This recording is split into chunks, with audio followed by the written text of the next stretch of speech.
ওসই জল আনতে যাচ্ছিল সই হলুদ মেখে গায়, জল আনতে যাচ্ছিল সই হলুদ মেখে গায়।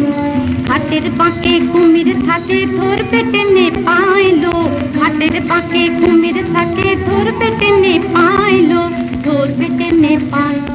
খুব আহ্লাদ দেখছি যে মনোদিদি, বুড়ো বরেই প্রাণে এত উচ্ছ্বাস, জল নিতে এসেও গান হচ্ছে। তোরও বুড়ো বর আসুক, তখন বুঝবি সে কুমির চতুর বড়, সে কুমির চতুর বড় লুকিয়ে থাকে গভীর পাকে, সে কুমির চতুর বড়। ওসই পড়লে তারে প্রেমের ফাঁকে ছাড়ানো তাকে দাইলো, পড়লে তারে প্রেমের ফাঁকে ছাড়ানো তাকে দাইলো, ছাড়ানো তাকে দাই। জল আনতে যাচ্ছিল সই হলুদ মেখে গায়, জল আনতে। ও কে রে পারু? সিফাতে এদিকে আসছে। দেবদাস না? হ্যাঁ দেবদাসই তো। কলকাতা থেকে এলো কবে?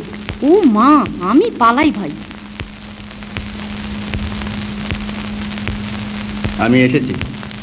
আমি এসেছি পারু। কেন? সে কি, সে রাত্রির কথা মনে পড়ে না? তা পড়ে, কিন্তু সে কথায় আর কাজ কি?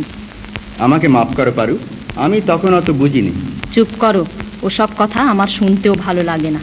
আমি যেমন করে পারি মা বাপের মত করব, শুধু তুমি। তোমার মা বাপ আছেন, আমার নেই, তাদের মতামতের প্রয়োজন নেই।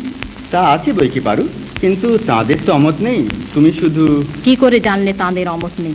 সম্পূর্ণ অমত। না, আমি জানি তাদের এতটুকু অমত নেই, শুধু তুমি। শুধু আমি তোমার সঙ্গে? ঠিক। পার্বতী, আমাকে কি ভুলে গেলে? না, ভুলবো কেন? ছেলেবেলা থেকে তোমাকে দেখে আসছি, জ্ঞান হওয়া পর্যন্ত ভয় করে আসছি। ভয়? চিরকাল ভয় করেই আমাকে এসেছো, আর কিছু না? না, আর কিছু না। তোমাতে কিছু মাত্র আমার আস্থা নেই। আমি যার কাছে যাচ্ছি তিনি ধনবান, বুদ্ধিমান, শান্ত এবং স্থির। তিনি ধার্মিক। আমার মা বাপ তোমার মতো একজন অজ্ঞান চঞ্চলচিত্ত লোকের হাতে আমাকে কিছুতেই দেবেন না। তুমি পথ ছেড়ে দাও। এত অহংকার? নয় কেন, তুমি পারো, আমি পারি না? তোমার রূপ আছে, গুণ নেই। আমার রূপও আছে, গুণও আছে। তোমরা বড় লোক, কিন্তু আমার বাবাও ভিক্ষে করে বেড়ান না। তুমি ভাবছো যে আমার অনেক ক্ষতি করবে। বেশ, তাই করো। ক্ষতি? ক্ষতি কেমন করে করব? অপবাদ দিয়ে। অপবাদ দেব আমি? যাও, শেষ সময় আমার নামে একটা কলঙ্ক রটিয়ে দাওগে। সে রাত্রে তোমার কাছে একাকী গিয়েছিলাম, এই কথা চারিদিকে রাষ্ট্র করে দাওগে। মনের মধ্যে অনেকখানি সান্ত্বনা পেতে পারবে। মিথ্যে দুর্নাম রটিয়ে মনের মধ্যে সান্ত্বনা পাবো আমি?